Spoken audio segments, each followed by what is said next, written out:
Stupidest story of the day from the campaign trail. Eminem is apparently very angry at Vivek Ramaswamy. Why? Well, because Vivek, as you recall, he's at the Iowa caucuses, and he rapped his tune on the campaign trail. There's a lot of Vivek is millennial, I believe, just technically speaking, but this is real boomer energy because Eminem's "Lose Yourself," I believe, came out in 2002. So this is a 21-year-old song, which, honestly, is the equivalent at this point of singing a Doobie Brothers song.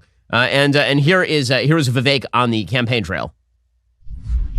His mouth, but the words won't come out. He's joking how everybody's joking. Look at all the people in Iowa, like, what is happening right now? Over plow, snap back to reality. Oh, there goes gravity. Oh, there goes gravity. Choke. He's so mad, but he won't. One thing you have to say for Vivek, at least he's having fun. He don't laugh, he knows his own bad, he's his own bad, he's dope. He don't matter, he's old. He's so sad, he knows. And Kim Reynolds is standing there like, what is happening right now?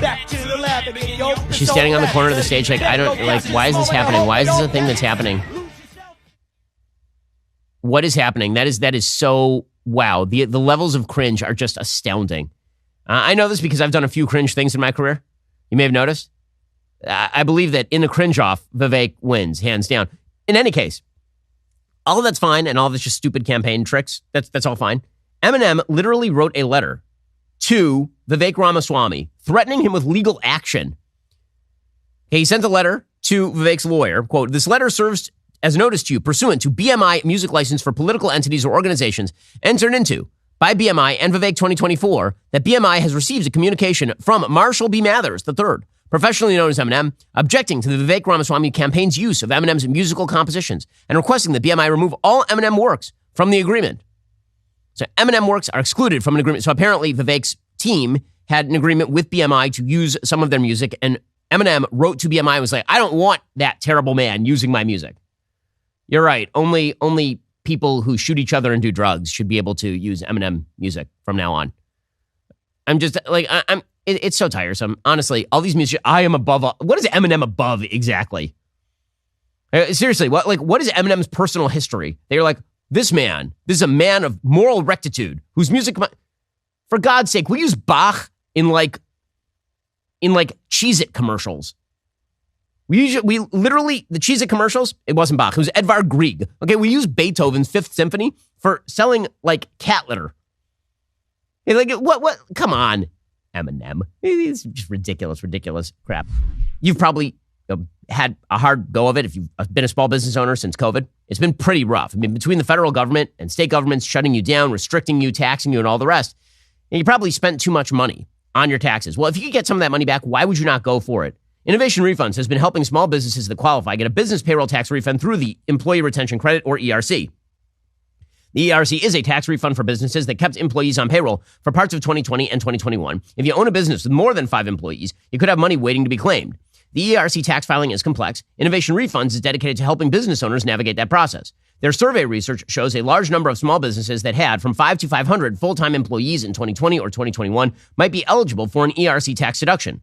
Qualifying for the ERC goes beyond the sales decline. If your business faced challenges to growth it would have had without pandemic government orders, it could be eligible for a substantial refund as well. Innovation Refunds doesn't do tax or legal advice. They work with an independent network of tax professionals. They share information with them to evaluate and process your claims. Head on over to innovationrefunds.com to determine eligibility. If you qualify, you could be on your way to receiving cash for your business. There's no upfront charge. They don't get paid unless you get paid. Nothing to lose. Go to innovationrefunds.com or dial 1-843-REFUNDS. That's innovationrefunds.com or 1-843-REFUNDS. Terms and conditions do apply. I got to tell you about something back in 2013. So back in 2013, I used to do a local radio show, like a group radio show in Los Angeles. And one of our first advertisers was a company called Genucel. And they were making these products for your face. They're making to get rid of the bags under your eyes and make your skin look younger. And I started using them. My wife started using them. My mom started using them at that time. That was a decade ago. We've been using them pretty consistently ever since because that's how good the product is, even when they weren't advertising with the show. Well, when you look in the mirror, do you see the dark spots? Well, they're not going to go away on their own. You need help, the way our family did, from Genucel's Dark Spot Corrector, here just in time for the summer. The Dark Spot Corrector has not 1 but 3 cutting-edge ingredients. It goes to work fast on sunspots, dark spots, liver spots, even old discoloration, both on your face and your hands. You'll be amazed at how fast you see the results. You can enjoy summer sun, beach, and barbecues without those embarrassing spots. Most importantly, you have nothing to lose because You either see the results, you get your money back, no questions asked. 3 of Genucel's most popular products are included in Genucel's most popular package for August. Get your Genucel bags and puffiness serum also included for 70% off retail. Head on over to Genucel.com/Shapiro right now. Get your dark spot corrector with the new Genucel most popular package. Say goodbye to those pesky spots tomorrow. They're offering free shipping, free returns, best luxury skincare you've ever used, all at 70% off.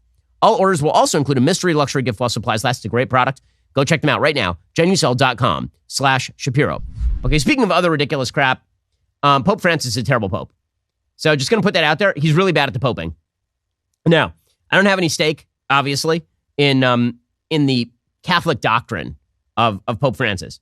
I was a big fan of Benedict. I thought Benedict was an excellent pope because I do have a stake as a citizen of the Western world in the Catholic Church, actually standing true to its historic religious principles when it comes to morality and ethics, because they've shaped billions of people over the course of history. Pope Francis is a liberation theologist, pretty obviously. He is a person with a Marxist orientation toward economics and a real disdain for sort of traditional Catholicism in terms of social areas. I mean, I can't tell you how many times at this point Pope Francis has said something that is in violation of church doctrine historically with regard to, say, divorce or gay marriage or any of that sort of stuff. And then his team comes out, oh, he was misinterpreted. You just don't speak Italian well. Well, at a certain point, you got to imagine that maybe he's just the guy we all kind of think he is, which is why the left is very warm toward Pope Francis. He made a couple of big boo-boos over the last 48 hours.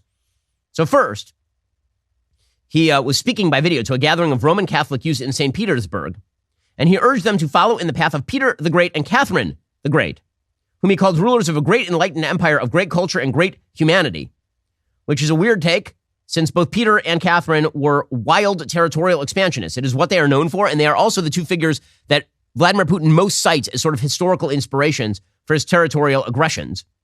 This, of course, has ticked off pretty much everybody in Ukraine. Oleg Nikolenko, a spokesman for the Ukrainian Foreign Ministry, called the Pope's words imperialist propaganda of the kind the Kremlin uses to justify its invasion of Ukraine. Quote, "It is a shame that Russian great power ideas, which are actually the cause of Russia's chronic aggressiveness, are voiced, knowingly or not, by the Pope." The leader of Ukraine's Greek Catholic Church, Major Archbishop Sviatoslav Shevchuk, said in a statement the Pope's words had caused great pain in the church hierarchy and great disappointment in Ukrainian civil society. The Pope's remarks drew angry reactions on social media from a wide variety of sources. And then, of course, the Vatican tried to walk it back, as they've had to do with Pope Francis multiple times. They rejected suggestions that Pope Francis might have encouraged young Russian Catholics to draw inspiration from historical Russian figures known for imperialistic and expansionist ideas and actions that negatively impacted neighboring populations, including the Ukrainian people. Francis has decried Ukrainian suffering, but he has not condemned Moscow for the war. He's been very careful not to condemn Moscow for the war. And by the way, it is worthwhile noting that his relationship with the Catholic Church was pretty fraught. Peter the Great, his relationship with the Catholic Church was actually fairly fraught. It was not the easiest relationship. So that is boo-boo number one for the Pope. Boo-boo number two is that apparently the Pope has now blasted the, quote, backwardness of some conservatives in the U.S. Catholic Church, saying they have replaced faith with ideology. He's one to talk. I mean, seriously, honest to God, you want to talk about a Pope who's replaced faith with ideology? He keeps writing encyclicals about how we have to stop hurting Mother Earth while at the same time proclaiming the doctrine of social liberalism in very soft form. Francis' comments were an acknowledgement of the divisions in the U.S. Catholic Church, which has been split between progressives and conservatives who long found support in the doctrinaire papacies of St. John Paul II and Benedict XVI, particularly on issues of abortion and same-sex marriage. Like, even the AP knows. They're like, yeah, conservatives liked John Paul II and Benedict XVI. They like those guys because, you know, they actually hewed to historic Catholic doctrine on morality. This guy, he's creative. When you're Barack Obama's favorite pope, there's something wrong. Many conservatives have blasted Francis' emphasis on social justice issues, such as the environment and the poor, while branding heretical his opening to letting divorced and civilly remarried Catholics receive the sacraments, which, that used to be called just the doctrine. So during a meeting, a Portuguese Jesuit told Francis he had suffered during a recent sabbatical year in the United States because he came across many Catholics, including some U.S. bishops, who criticized Francis' 10-year papacy as well as today's Jesuits. The 86-year-old Argentine acknowledged his point, saying there was a very strong organized reactionary attitude in the U.S. church, which he called backward. He said, doing this, you lose the true tradition. You turn to ideologies to have support. In other words, ideologies replace faith. The vision of the doctrine of the church as a monolith is wrong. When you go backward, you make something closed off, disconnected from the roots of the church. Wait, hold on. When you go backwards, you're disconnecting from the roots of the church. I noticed that when you're reflecting the political priorities of far-left figures in Latin America as well as the United States, you might be moving away from the roots of the church. He says, I want to remind these people, backwardness is useless. I got to tell you, like, for the Pope to say, when he says backwardness, I assume what he means is, the history of his church, which is supposed to be the rock of faith, correct? Again, not a Catholic, but pretty sure that's what it is. They must understand there's a correct evolution in the understanding of questions in faith and morals. Oh, interesting. There's a correct evolution in faith and morals, which is that he also said it was an honor to be attacked by Americans at some point. So, yeah. By the way, worth noting, the only segments of Catholicism on planet Earth that are growing right now are not left-leaning Catholic churches. They're all right-leaning Catholic churches. They're people who are traditionalists. It's the Latin Mass Catholic churches that are still full. It's the ones who are moving softly toward embracing the Pope's own soft embrace of social leftism that are emptying out by the bushel. Because why would you bother going to church on a Sunday if you can hear the same crap on MSNBC? It really is amazing. Are you tired of the lies and the twists of the mainstream media talking points? Yeah, me too. Join me in my newest series, Fact, where I dismantle and bring truth to this tiring mainstream agenda.